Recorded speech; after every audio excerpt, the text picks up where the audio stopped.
There we go. Welcome, everybody. Another episode of Meet Your Makers, which we're so proud of. I think this is our 51st episode. I That's didn't a look. lot. I know. Can you imagine we've done that many? Anyways, I want to thank everybody for joining in. And tonight, our guests are, and to be honest, I don't think Jason knows much about Stilson Cellars. I do not. And so this is the first time I'm enjoying some of the wine right now. Very good. Thank And but anyways, our guests tonight are Deb Stilson and her son Cole. Cole is the winemaker. Deb, then they all own the winery. But there's a story behind this, and this is what we're here to hear about. How did you get into making wine? And but I'll let Jason kick it off with a few questions, and then we'll go from there. Welcome. Thank Thank you. you. We're excited to Thanks, be Mike. here. Yes. There's always a story, and that's what we're here for. Cole, Deb, welcome. Thanks for Thank joining you. us. Thank you. Thank you all who have dialed in. I know we'll probably still have some joining us here in the next few minutes too. But we're excited to learn your story tonight. We get a lot of stories. Some are similar. We have through the wine industry. Maybe the most common is somebody made a fortune in tech and decided they wanted to go buy a winery. Not our story. But what's least or less common is a family dream that kind of materializes, and that's what I'm excited to hear about. I'm sorry, I guess I'm still having some mic issues. Let me get a little bit closer and see if this gets better. Can you hear me okay? Yeah, you sound Yes. good. Mhm. Okay. So let's start with what was it, the magical trip in 2019, was it? Um, the first exposure to the region? In So, 2019 wasn't our first exposure to the region. We actually had an opportunity to live here before, for a couple of years. So we moved here in 2011, with an opportunity to live in here, and we just fell in love with it and wanted to stay here forever. But unfortunately, at that time, it wasn't in our cards to be able to stay. And so we only stayed here for 2 years and had to leave and go back south in 2013. So that was kind of the precursor of it, I should say, because after that, after living here for that 2 years, I was a wine fanatic before we moved here, and then living here really soaked it all in. But it was after we had to leave here that I knew that we were going to return and we were going to live here forever after, when we could get back, and I was going to retire here. And I told people I was going to pour wine in a winery in my retirement. you just didn't I, know it was going to be your own. I That's did not. I did not. and I think it's safe to say that Deb is a fan of the group and is a participant on a I regular love I basis. love your guys' Facebook page for sure. Thank you. So where was when you say down south, where was home originally? So I was born and the kids were born in a place called Palmdale and Lancaster, Antelope Valley Oh, area. yeah, Hmm. where my wife spent a lot of time too. Yeah. The high desert. High desert. High desert, yeah. Yeah. Yes. We're obviously not missing it too much. No. Well, your climate is not radically different where you're at, though, right? No, no. Just cooler nights. Yeah. Yeah. The nights here cool down. When it's hot in the summer there, it's hot all night there. Yeah. More tarantulas where you are now, though, I bet. Yeah, I don't mind them. Yeah, I'll take it any day over the wind and the heat. Yes. Yeah, for sure. Okay, so you lived there for a couple of years, starting 2011, I think I Yes. heard. Uh-huh. Okay, and then returned in 2019, and that's when the kind of the vision started to materialize. Exactly. Yeah, it was actually we were up here in May. My in-laws live in Cambria and we were up here visiting them and on one of our many trips back to see them. And Cole had been telling me that he didn't love the second major he had chosen. in his college career. And so I was being facetious and I said, well, if you want to change your major one more time, why don't you learn how to make wine? I'll buy a piece of property and I'll have an endless supply. So, Cole, what was major one and major two before getting into winemaking? So actually, I think we hit three before even the wine.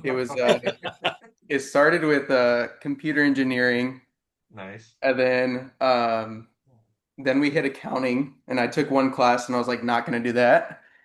And then so I just thought I was like, you know what, we'll just do something broad. We'll go business, and then I could probably use it for anything, down the line because I wasn't really like set on anything. And then it was in the middle of the business that we started talking about it. I was like, all right, that sounds a lot better. Yeah, no, I mean, no doubt, even your class in accounting has probably come in handy at some point, I imagine.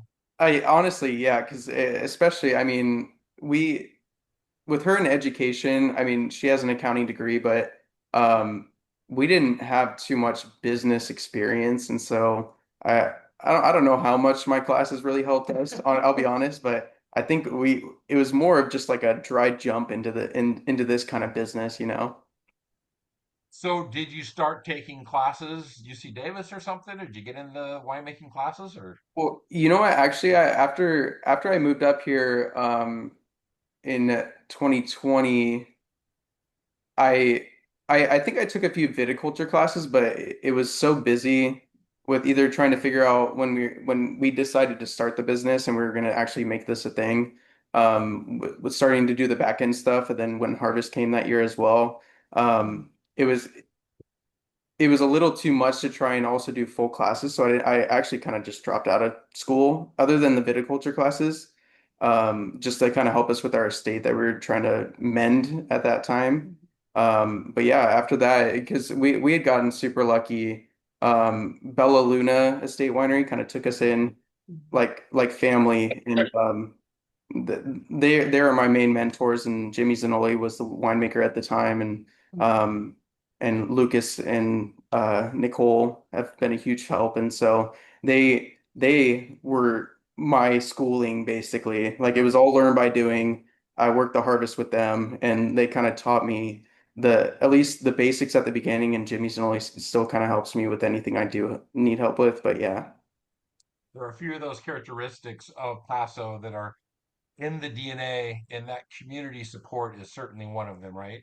Absolutely. Absolutely. Yeah. And apologies if my audio is still not coming through clear. So I'm getting scary close.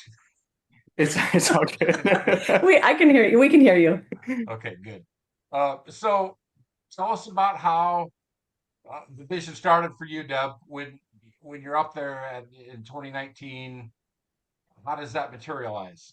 So, after that comment, we went back home and he thought about it a little bit, I think, and then he came back and asked me, was I serious? And I'm like, well, yeah, an endless supply of wine. Of course I'm serious.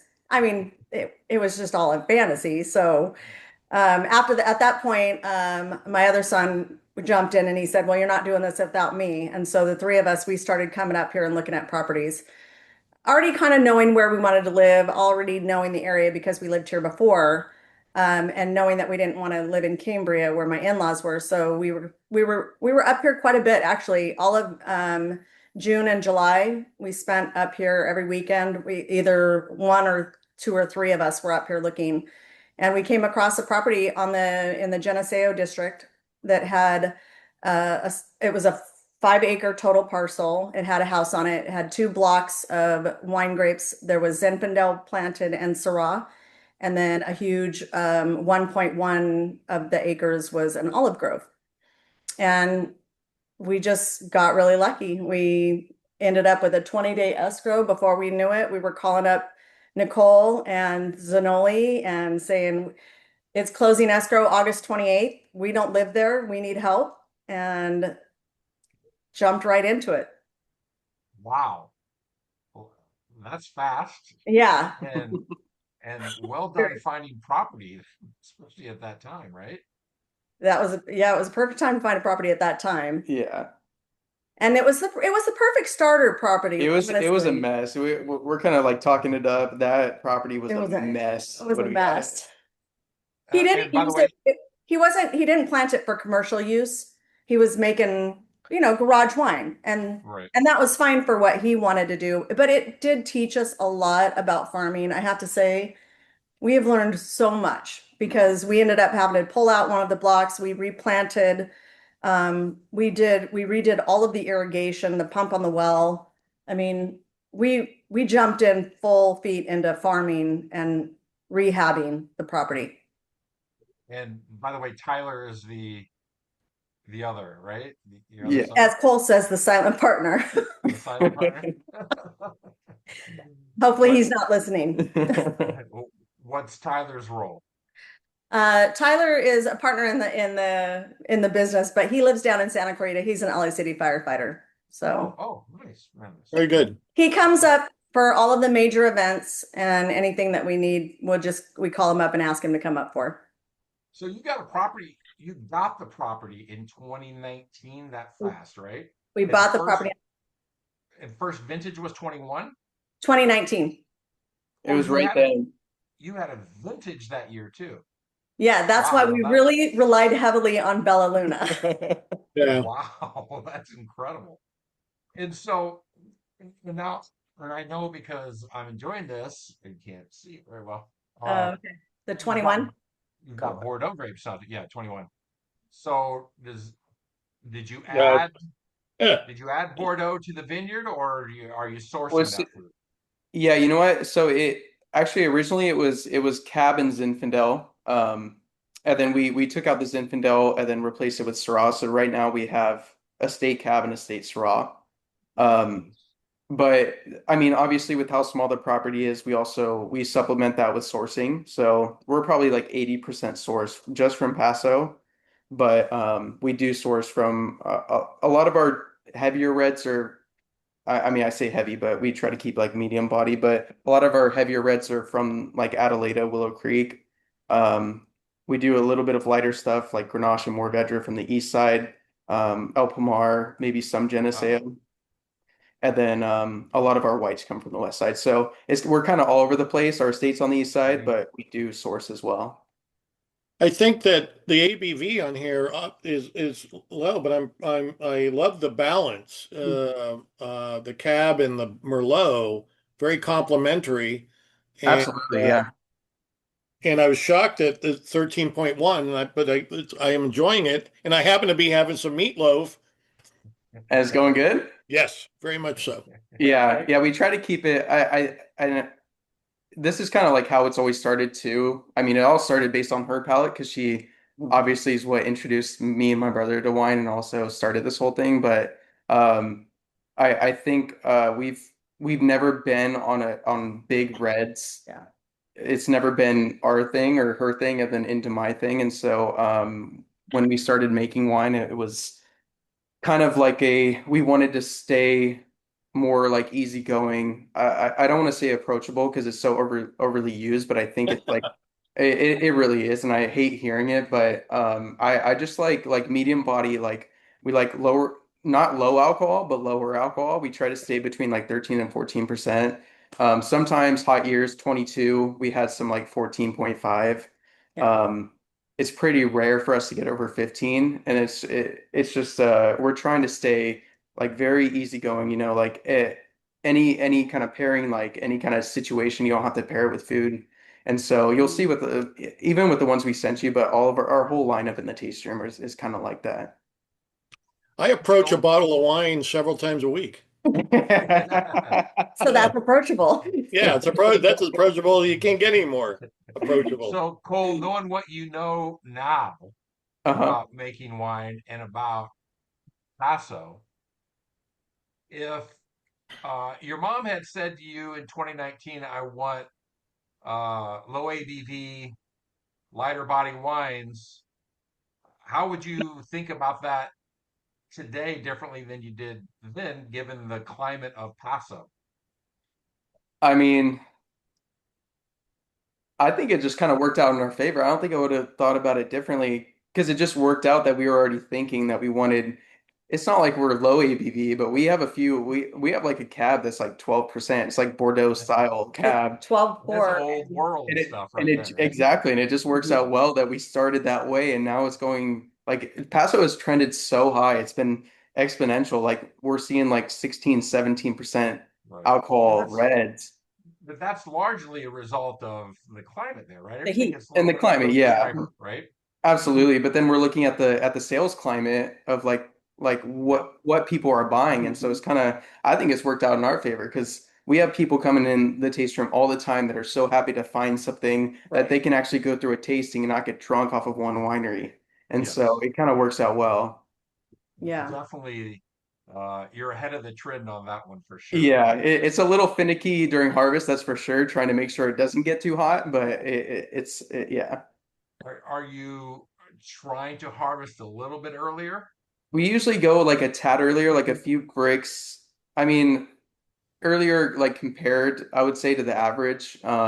It's more of just like the balance between the acid and the sugar levels, but and how the fruit looks. But usually try to keep it a little bit earlier pick and It's super then hot. not Yeah. extended maceration, no Yeah. crazy like 2 months on skins or anything. So it's all very like cut and dry, finish with fermentation, get it into barrel, like that kind of thing. So.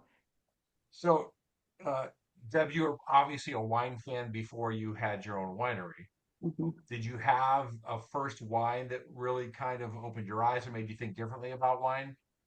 You know what? That's such a tough question for me. I was one of those wine fanatics that every time we would come up to Paso to visit, I would get one of the maps. And I used to tell people like that I didn't need to go all around the world. I just needed to taste everything in Paso. And every time I'd come home, I'd highlight where we've been. And like my goal every time we would come up is to make sure I'm going to something new.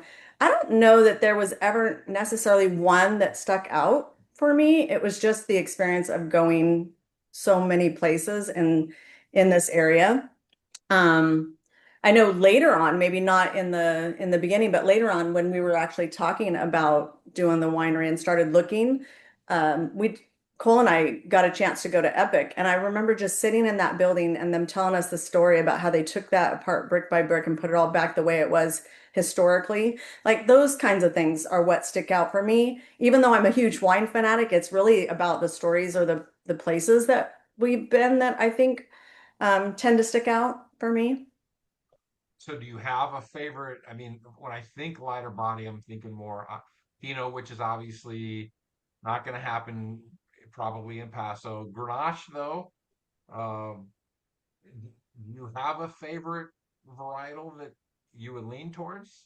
Oh gosh, that's you're asking test questions because That's what what I would do is I'd go through these spells where I was all into one wine and then I would drink it like crazy and then I would not want it again for a while and then I'd go into so here's an example. At one point I was into a big jammy Zen. And when we would come up, I would just be all over the jammy Zen. And then I totally took a backflip on that and I wanted to taste no jam in the beginning. I wanted that pepper finish to be what smacked me. And then now I want that continuum to be a little bit of jam and with some pepper and just a nice balanced Zen Mhm. where also I'll go through a Tempranillo phase where I just want nothing but Tempranillo or I want nothing but Syrah. And I think for me, it kind of just goes in those stages and not necessarily like there's not one wine. Okay, maybe right now. Cole made a wine that's called Divine, and I can't get enough of it. So right now, that's what I'm obsessing over. So this gives you insight on like our like what wine we're making that year is based on her mood. So it started in 2019. She was on a Syrah kick, so we hit Rhones very hard. We still consistently do Rhones, and then we hit some Bordeaux's, and she was feeling it. It's just all over the place, and that's the fun of it, you know. Mhm. But You yes. couldn't ask for a better son, Deb. I know. I just ask and he provides. Yeah. Well, and it's also, I'm a pretty easy boss because he also just tells me, oh, this is what we're going to do. I'm going to buy some of these grapes this year. I'm like, okay. That's You true. know, another obvious huge advantage of Paso because it is one of those rare regions around the world where you can do so many different types of grapes well, right? Oh, absolutely. Yeah. Everything grows well here. There's so much diversity and so many different varieties. It's insane. Yeah. What's your case production up to? We're probably averaging around 800 cases, so nothing too Okay. crazy. We're pretty You're, small. you're, you're small, right? Got it. It depends on the year though. It's never like 800 every year. It's usually like 1200 here, then like 400 there. Like it depends on the year. Right. Yeah. Cole, when did you start drinking wine? When this all happened, were you even a wine fan? Who's asking? Mike, No, Jason's Are you a I asking. am. cop? I'm Jason. Are you a sorry. cop? Technically, it was No, like no, no. I was like, I mean, probably like 20 when we first started this thing. Um, when the first idea happened, I was like 19 or 20, and so at that point, I didn't care about wine. I was still like right after high school, Beer. beer drinker with friends, that kind of Right. stuff. But Right. then I had to start taking it seriously because I was like, well, if mom's gonna buy a vineyard, I gotta start figuring it out. And she would take me like up here. I would DD for her wine tasting and stuff. But I think Man. we would start having glasses of wine at home Yeah. and would kind of introduce me to it. But the second I moved here in end of 1920, when I was like 20-ish years old, You were just turning 21. and then just turning 21 when the pandemic happened, which also didn't help. I Right. couldn't get out too much. I would drink a little bit at home, but I think when I got out, I ended up getting a job at Cass Winery because we were like right down the road at that point. Um, and it really introduced me to like the spectrum of it and also like the front of house of wine drinking and how different it was because I've always been in hospitality, but more of like straight serving or bartending. And so it was a lot different because it was going through the phases of a wine tasting, and then it wasn't just like a drop a drink and done. It was more just like it's so much focused on the drink itself rather than the food. Even though Cass's food is amazing, Yeah. but it really introduced me, and so I started drinking a lot more wine when I started working there because I really wanted to get into it, but also their wine was so good, and it that was also like a big um I don't know, like a big introduction to Rhône varieties that I have fallen in love with Paso Rhônes so much, and especially the white Rhônes, and so Cass was a huge help with that.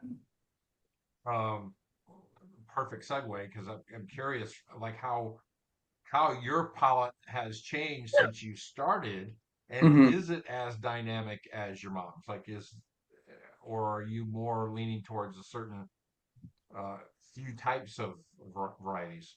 I think yeah, it's kind of hard. I don't think it's as dynamic. I don't think it's had the experience yet of drinking so much of each individual like wine that I can kind of like I'll sway into different moods, but it Cass kind of helped me open up, and that's where and oh, they have a lot of single varietals, and so that was a big introduction too to like Mourvèdre by itself, which was very hard to find, and it's still very hard to find. Mhm. Same with like Roussan, Marsanne, which I am a diehard fan of Roussan, and so that's when I ended up making her baby now, the Divine, the 100% Roussan of ours, but. I don't know. I don't think it sways too much, but I am in the past few months I have been a strong white wine drinker. It's just been I've been on a kick. I still love reds. I love making reds, but goddamn, if I can find like a good white, it is heaven to me. I just enjoy it. I don't know. Was there a wine for you, a special bottle somewhere along the way that made you think differently about wine? Well, I mean, I don't want to talk about Cass too much, but they have a Mr. It was called Mr. Blanc. I don't know if they still do it anymore. It's like their distribution line, but it's a Rhone blend. It's Viognier, Marsanne, Roussanne, and maybe a little bit of Grenache Blanc. I can't remember, but it's stainless steel only. So they make in the tasting room.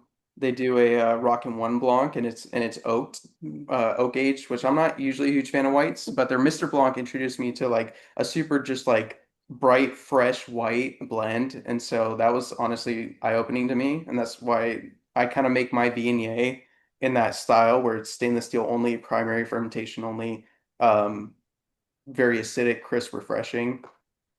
Um, Other than that, I mean, You know what? Actually, Benham has a rosé that they made.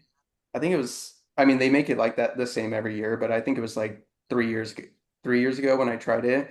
It was just clear. It was a clear rosé, as little skin contact as possible, and I thought it was killer. I thought it was the coolest thing because going up to that, I always thought rosé was like this hot pink, like, Right. strawberry, like Grenache, like whatever.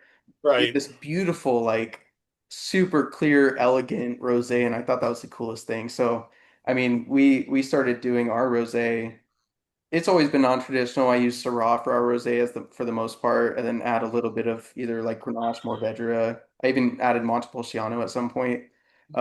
But I've always done it limited skin contact, like direct press, whole cluster, trying to get as minimal skin contact as possible to where it becomes like a very like peach color instead of like a super dark, rosé. Rose gold. Yeah. Right. So, Grocery so store rosé. you're new in not only you're new to Paso Robles, relatively speaking, hmm making wine. Are you now hobnobbing with the hanging out at La Petite Canaille I'm not to that with level the yet, Mike. That's why I'm With the here. French mafia and Not yet, unfortunately. I mean, I've met a lot of great, like, influential people in Pasto, and they're all amazing. And right. uh, Talk about your but your experience with iTech. well, and also, yeah, yeah. I mean, I also have a full-time job, so I work for iTech Wine, which is we do mobile filtration and equipment sales for wineries. So um, get a lot of exposure to winemakers through that. So I do meet a lot of people. It's But just the nightlife isn't. Yeah. no, no, we're not that fancy yet. Is there a winemaker that you've met that you were most excited about meeting? Um, you know what? I'll be honest. Well, I had met. Okay, here's the thing. So, Stanley from Top is my favorite. Right. Top is my favorite wine of Paso, but also Stanley is my favorite winemaker, and Elena is so sweet. Very Um, nice guy. but I had met them, and at that time, I don't think they were too big yet either, because we didn't even open our taste room yet. It was right before we opened our taste room in 21 that I was talking to Stanley and Elena, and they were just so cool. So I really enjoyed talking to them, and then now they've become good friends. But one of the eye openers recently was actually for Guillaume, because for iTech, we're installing all the concrete tanks for his caves. And so I met him for the first time a few months ago when we're running through the plans in the caves, and I just think he is the coolest dude too. Him and Aurelian Ar- and Arnaud. Oh my God, Arno, they're all yeah. so cool. Yeah, Guillaume's a sweet man. Those are And those are by the good way, people now to hang out with, I to know. learn. I'm excited. And by the way, it's funny. The top story is very similar to yours, as Stanley and Elena coming up from LA, going back and forth, starting off very small production. Yeah, They've really grown and they've done a great job. they have. They've been killing it. I Wine really is enjoy their amazing. wine. Yeah. yeah, and speaking of that Benham Rosé, I think that's uh Guillaume does the same thing for his at Close to Lynn. It's that kind hmm of looks like a white wine, right? It's killer. It's insane. Yeah. Um, and Cole, I know you previously mentioned or compared blending to making a Frankenstein, if I heard that correctly. Sounds about right. Yeah. How do you approach blending now? How does that influence your approach to blending? What, I don't think we don't go by a very like textbook like formulaic type blending thing. It's more of uh it all starts during like for each harvest, it all starts with like whatever we have available that harvest. And then a few years later when we start blending, it's more of just like we maybe have a basis for our main three blends.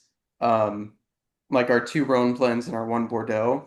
And so we know for sure we need to make those, but we don't want to get set on two like specific percentages or anything. So we really just do a bunch of trials. We'll do like 5 different trials for each blend, different percentages, different barrels, and we'll kind of base it off that. And um, it's kind of one of those things where we're sitting with like 20 different blends in front of us and we'll get a little drunk and we'll write down our thoughts. And then when we sober up the next day, we'll be like, yeah, that was right. Was a good one, or that one was bad, you know. We Who's all definitely sitting at we the? we definitely sit down and we're arguing over the which one is going to Oh, win, the 100%. Yeah. Well, so because we're that's my trying to question figure is out which one is going to be the best blend, and he thinks that's what he presumed it was going to be, and we'll sit down and definitely hash it out. But blending days are pretty fun. Yeah. who's all at that blending table? It's usually just us two, The honestly. two I of you? mean, we keep it pretty, yeah, I'll grab samples from the cellar, I'll pre-blend them and I'll bring them to the taste room while she's here. Like we don't have like a big old fancy process. So who has the better palate?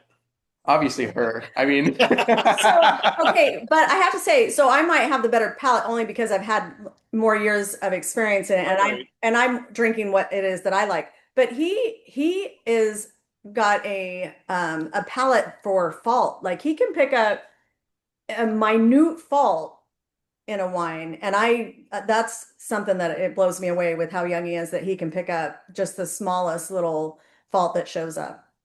That's the critical skill to And I have. wonder if that comes from his experience from doing the iTech, the filtering, or just in making the wine and experiencing the problems that, come up throughout the years. So, Deb, what 7-ish years into the business now? What has been most surprising to you to this point? I think in the beginning, everything surprised us. We were always surprised by everything, all the regulations. But now I think just the love of the people that come in here. I mean, I didn't know that it's necessarily surprising, but I tell people all the time when they come in that being in a tasting room like this is like being in your living room chit-chatting with your friends. Everybody's just sharing a bottle of wine. I think that's the surprising part, is how social and easy it is, and it's just so enjoyable. So your tasting room is downtown? Yeah. Okay. So we're just adjacent to the new hotel, the Ava Hotel. Ava? Okay. Yeah. Nice. And that's where I'm staying in April, Mike, by the way.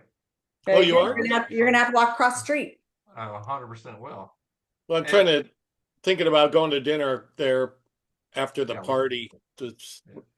We'll talk about that. yeah. Cole, as the winemaker, 7 years in, what's been most surprising to you in your learnings? um, it's kind of a hard one. I mean, I guess it's surprising, but not so surprising. But the variability of every harvest is so different that I mean, it kind of. I always saw that even from like the switch from 21 being such a like a big like a I don't want to say perfect vintage, but close to perfect vintage, going into 22 being like a super hot one. Like I knew that there was variability, but then like moving on to these last few years of like last year 23, one just of the best ever. yeah, and 24 just 24 just hanging on so long, and or 25 too, and it's just like it's so surprising like how different each one can be. I knew there would be like ways that I need to like address certain things every vintage that I have not addressed before and I've never learned about before and never dealt with. But God, some of the years is just so different. It's like this harvest will come in 2 weeks and I'll be done. Or like last harvest it takes like 90 days to get through it. So it's just a very variable thing, you know. Is that vintage variation and navigating that farming aspect also the most difficult part? I think it's the most difficult and the most fun about it because it's the whole like it's hard because you can't really plan for it until it comes. Same with the farming. Like actually I think I just saw today like with these crazy storms, um after pruning we got that frost and I was like, well shoot, hopefully that doesn't take out any buds, but thankfully it wasn't flowering yet. And I think I just saw something, there's some big atmospheric thing happening where maybe in the end of March we're gonna have some crazy like chill like cold like storms. I think most of it's on the east side of the US, but if it hits here, that's kind of late for that to happen. So that's kind of hard on the farming part. But yeah, I find it difficult in the cellar just to deal with like for like late harvest years, dealing with different kind of like diseases or botrytis happening in the cellar that I never had to deal with for warmer years that kind of push through hard or push through fermentation very easily.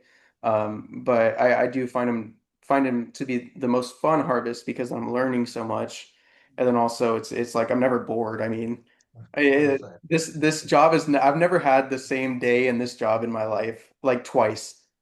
It's right. always been different, so it's been a lot of fun. Was the Yeah. farming side hard to get into? I mean, you go to in you know you go to learn wine in school, but It's honestly harder than making the wine. I'll tell you right yeah, now. I commend any of the vineyard workers, any of the vineyard managers, anyone who plans all that. That is the hardest part of winemaking is growing the grapes because I would rather make 1,000 tons than to grow one. Hmm. That that's common. I think that's what we hear from a lot of the winemakers is right. It's hard yeah, to make a good grape, to grow a good grape. It's very tough. It's so much stuff that goes into it and hard backbreaking work. And It's so many things that can go wrong. Yeah, it's the yeah. celery's a Well, lot more it's a lot more Control. sterile. You can control it, but yeah, the vineyard's a lot tougher. you join our show in May. We have Bill Gibbs on. He'll That's all he's going to talk about is I know, farming. yeah.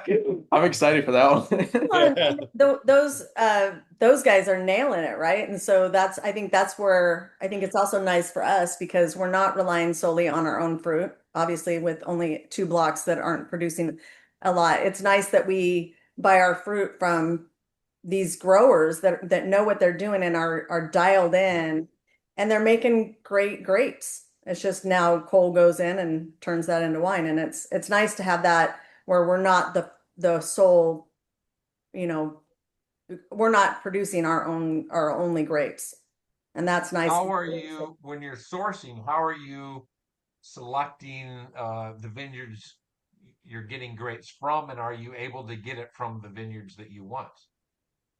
So it kind of depends on vintage. I'll start with the second question.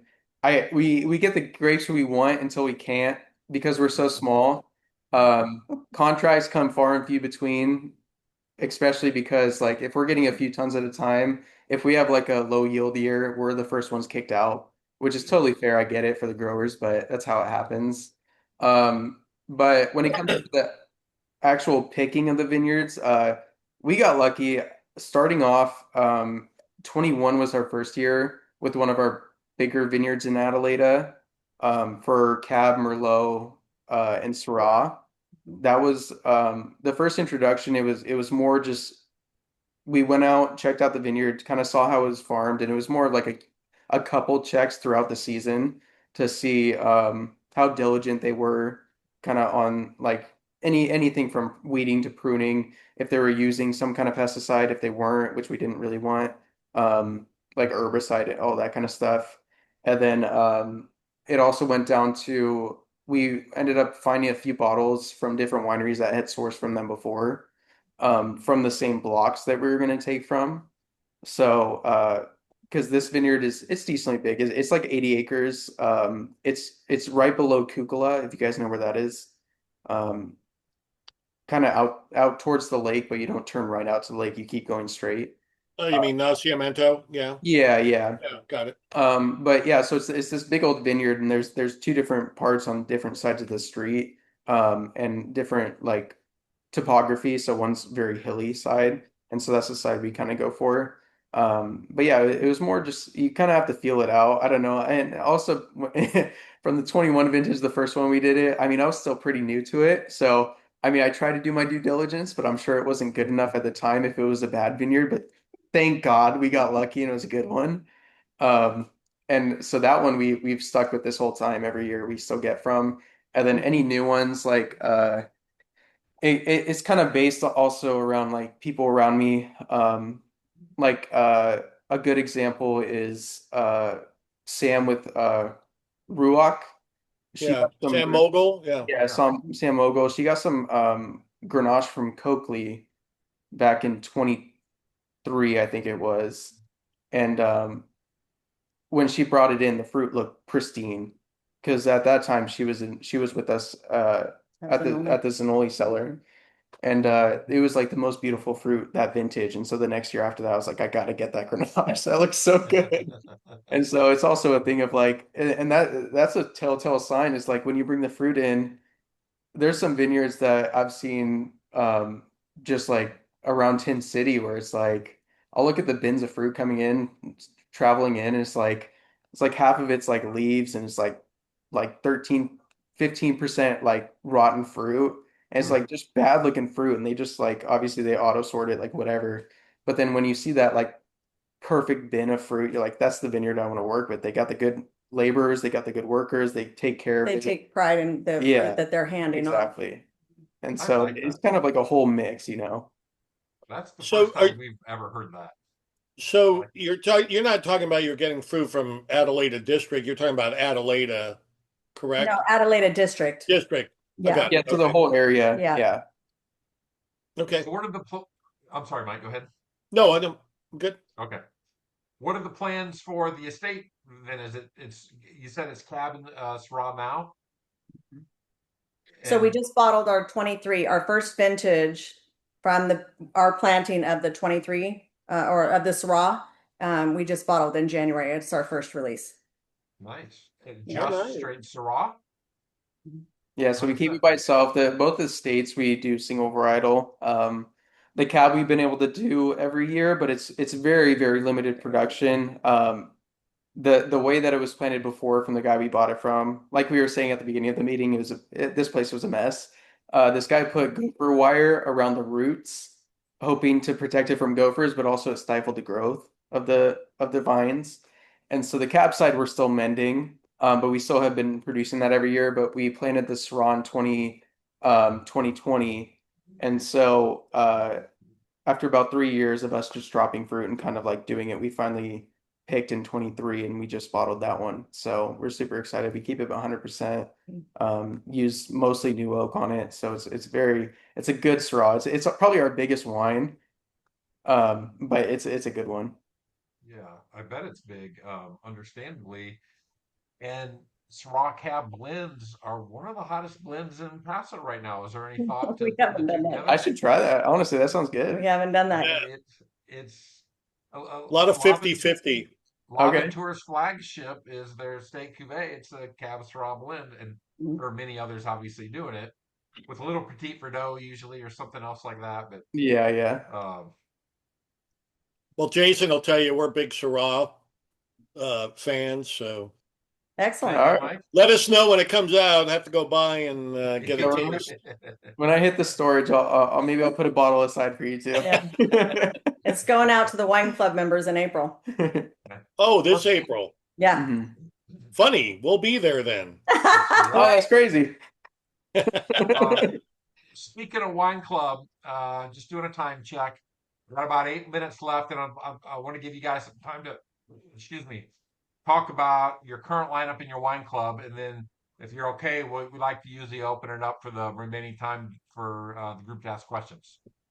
Yeah. Yeah. So, do you Um, want to just let everybody know uh, about what your current lineup is and your wine club? yeah, so we our current lineup is kind of jumbled until we do our spring release. Talk about the But spring release instead then.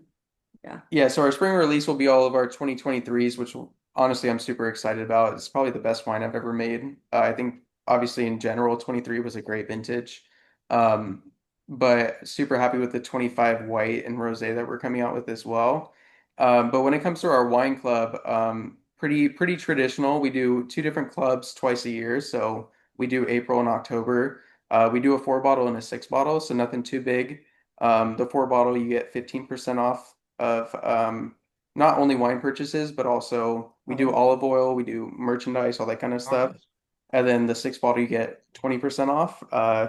We do pickup parties twice a year as well. Usually the spring one is here at the tasting room downtown, just because of weather. Usually if we get rain, we don't want it out at the vineyard. But our fall pickup party is always at the vineyard. We usually bring food in, music, that kind of fun stuff. Mhm. And then members get free tastings every time they come in, bringing friends, that kind of stuff. So Very nice. Yeah. Are you guys producing the olive oil? We Yes. are, yeah. Nice. A Very little bit of nice. everything. Yeah. That was a bonus property. Yeah. Right. That's the easy harvest. Yeah. All right. Well, let's open it up. Let Yeah, me let's check see here. who has questions. First of all, I just want to make a comment. Uh, Deb, you hire well. Okay, so Cole, you're very impressive, uh, young man. Jumped into this, and I can feel the passion. Thank you, sir. And that's what it takes to do this, right? And Yeah. you have it. And I wish you well. Sounds like you're on the right path. I'm enjoying the wine. Thank you so Good. much. So, and at first taste, I've never tried the wine before. I just knew your mom was a fan of the page and saw her name a lot. So I'm glad that we invited you to join us. And Yeah, I appreciate you guys having us on. This was yeah. I've always seen this on Facebook, like the Meet Your Makers, but I'm happy that we're finally part of it. Yeah. So who has Drinking, questions? by the way, real quick. Go ahead. Are you drinking coalescence? What are you drinking? Me? Yeah. Yeah, I'm drinking the Coke. Well, actually, I opened them both. Oh, dang. I I'm hope like the dogs are sharing with you. two-fisted. I Very love good. it. I see Chris on here, so I'm just going to No, I assume mean she Chris took is some. I just wanted to taste them both. I put a little air in them tonight, and then drink them while I watch hockey tomorrow night. There you That's go. perfect. no better time than the present. Yeah. All right. Who's got a question? Laura. Thank you. Love your guys' story. Love the connection and the community. Um, I'm really wondering, what does success like for you 5 years from now? What do you want to be doing 5 years from now? What kind of wine do you want to be producing at that I don't point? think we have, yeah, so success in general, I don't think we have huge, big dreams. Like, we're not trying to build caves and like do this whole wine sellout type thing, you know? We're not trying to be in grocery stores. Yeah, I think honestly, I think success is what we're looking at right No, now. no grocery store. Yeah. I think we're Oh, very so happy with how we yeah. feel. Like we're at a perfect point. I mean, obviously we'd love to grow more, but not to an extent where it feels like a job. Yeah. Because even now it still doesn't feel like a job. And so we have our tight-knit family of wine club members. We have over 200 and it still feels like Yeah. a small amount of people.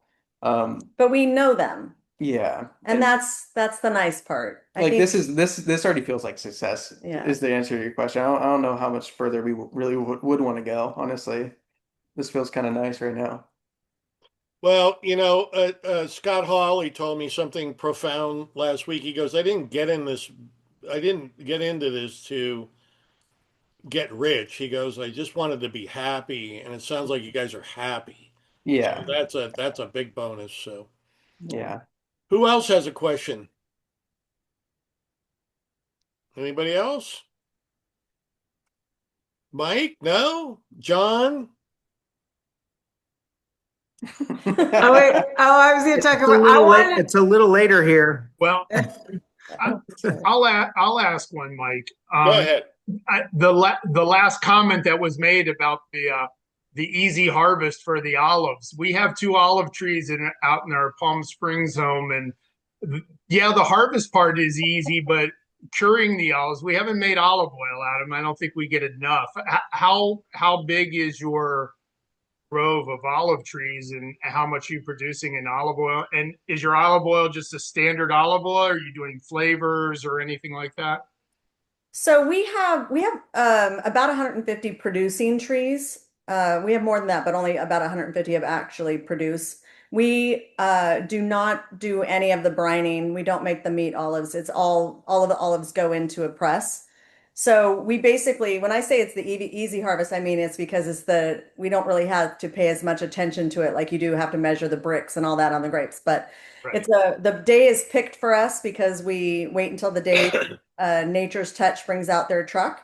And that's that we pick them 24 hours before that day that's there. And we have a big party and a bunch of people come and help us pick. So once it gets pressed on the truck, then we take it to one of the local olive oil companies here called Olea Farms. I don't know if you guys have all been to Olea Farms, and they bottle it under their FDA for us so that we can label it. And so they do the essence for us. If we ask them to do garlic essence, they'll do it. If we have one that's a lemon basil that they do the recipe for. So yeah, it's kind of it's under their purview to the bottling of it, but the harvest itself is just kind of a fun day. Yeah, I enjoy harvesting. I mean, we have 2 trees, so it's nothing like yours, but we brined all ours and jarred them, and we got like 150 jars. I mean, we got it was crazy. It was a lot of work doing the brining. Yeah, brining is very difficult. I've tried it a couple of years and I just can't. Yeah. But we're enjoying them now. So we had some earlier this evening. So good. Here, yeah. Great. We'll have to come by and try the wines as well as the olive oil. We would love that. Thank you. Hey, Cole, quick question, since we might have a little open in the Q&A session. You got a lot of scores in the 90s from James Suckling, who historically is an old world guy. Like he's not like the Paso guy like Jeb Dunnick. That must feel pretty cool. It feels great. And I'm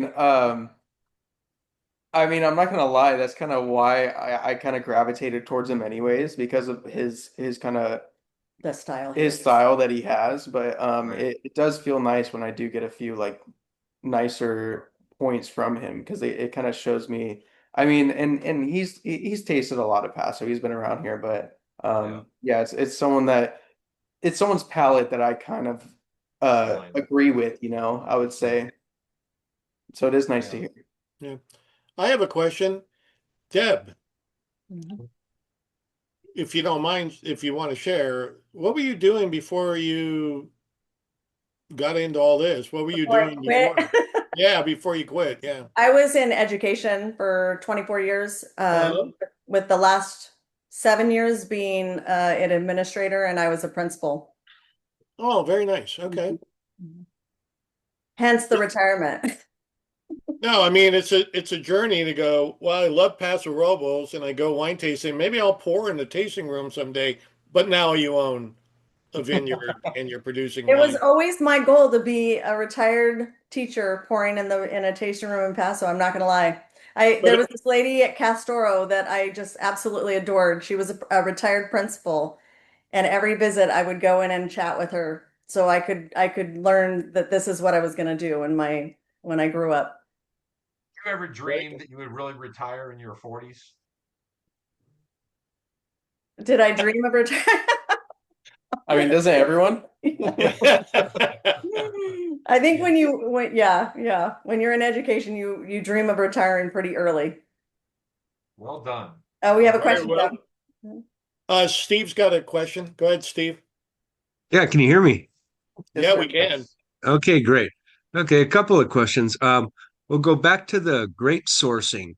You talked about finding this awesome Grenache grapes and also seeing what some of the stuff that's brought into Tin City. It's like, yes, that's for real. You really have to find good grapes because that's a GIGO situation. If you've got good fruit and it's coming from a good terroir, that's going to carry all the way through the winemaking process, and you have a much better chance of having a great wine at the very end. Absolutely. And the other thing is your ability, young man, to find faults in a wine, even though you may not have the sophisticated tasting palate that some of us who've gone through all the mess have done. You need to cultivate that, dude, because that is a talent and one that can be put to quite good use. Especially at the barrel level, which is freaking impressive. If you can find like, hey, I know this one's not quite right, and it's not even bottled, ready to roll yet or anything, you're picking that up off the barrel. That's incredibly awesome, in my opinion. So I salute you on that one, man. Thank you. And then I guess the third thing is on the Rhône varietals. Tablas Creek down the road there from you, they kind of specialize in all kinds of Rhône varietals. They've They try to make a shot no if they pop type of situation, and same with their whites, and they come very close. And so I'm just wondering, how much you guys are chasing that. You sound like you're after the more of the white Rhone varietals, and just trying to get something that tastes good and isn't That's pretty screaming much high it. I alcohol. mean, yeah, we hit we do have two different white Rhones, but also I mean we do like the basic GSMs, not just the blend, but we also do obviously our state Syrah by itself, but we've done Grenache by itself, we do Mourvèdre by itself. So we do hit them pretty hard because that's kind of just what we like.